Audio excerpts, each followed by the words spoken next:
I wanted to draw a picture for listeners out there, a very simple, crude picture that describes effectively the false left-right paradigm. The Republican Party props up the Democratic Party, and the Democratic Party props up the Republican Party. If you had one of the political parties standing on its own, when the wind came along, it would just fall over. When pressure, revolutionary pressure from the population not liking what's going on, or new groups wanting the power structure, which is the main source of revolution, most of it is driven by evil, just like the elite is driven by evil. Very rare to have an altruistic revolution. By itself, a single-party system will fall over. Okay? But if you take the two-party systems and you lean them up against each other, this is basically the arch. Their force going together keeps them together and makes it become a very strong, stable platform on which they can build their hierarchical New World Order system. Okay? So the current two-party system has been dominated and bought up and controlled by the elite that sits atop it. Now, the elite with a one-party system would not be balanced on top of one party. They would be subject to being toppled, being pushed over easily. But you put the two parties up against each other, they form a royal arch. And now it's very hard to separate those two because they're leaning up against each other.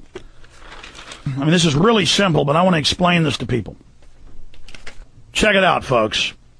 Why do you see so many leftists who mean well, like Rage Against the Machine, Tom Morello, or Henry Rollins, who are right on so many issues but then believe in leftist policies? We need a global carbon tax. But there's an elite funding that.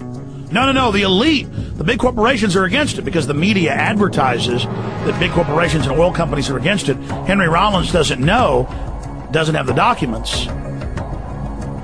It doesn't understand that actually that's part of a sophisticated game that, the big corporations say publicly, we don't want this, it's bad, while they actually fund it. They know the public's awake to the fact that they're corrupt, so the public will be fooled and go and support the agenda.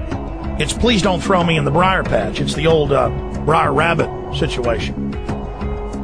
Here's the political field, and this is where the population resides. And then we supposedly, through the grassroots, come up into the political party. Okay?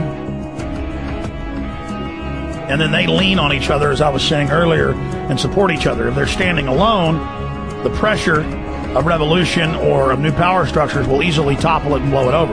But leaning together, it's not going to fall down. Okay? Now, I know that's simple. But let me give you an everyday example of this. As I said, the left sees all of these evil mainline Republicans who we know are liars and who the media even exposes as being liars.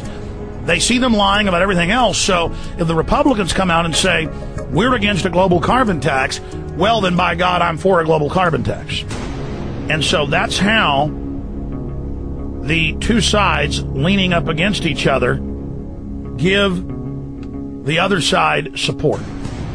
And so Democrats over here, Republicans over here, Republicans attack Barack Obama. And then the Democrats attack John McCain. And then the population who's down here is trained to see John McCain as representing them personally, as being their daddy, of where their personal power comes from, of their camp, their brand name, their brand of soda, their brand of automobile, Ford or Chevy. And so this is a controlled paradigm. And so we have Republicans attacking Democrats, and that's the force against them. And you have Democrats attacking Republicans, and that's the force against them. And really, it's one unit supporting themselves and containing revolution, so that the people who were down here never learned that there is a world outside of this control paradigm. We are locked within the left-right paradigm, and then it becomes this huge pageant, this huge distraction where we analyze every facet of the two political parties, never realizing they themselves are simply a front or puppets for a larger power structure. Now, this is incredibly simple, but that's how this works. And then the two parties can limit the issues that are debated to this control paradigm. They can limit the scope of differences, which, if you look at it, there's almost no difference between the two, instead of getting the people to look outside the box at the wider world.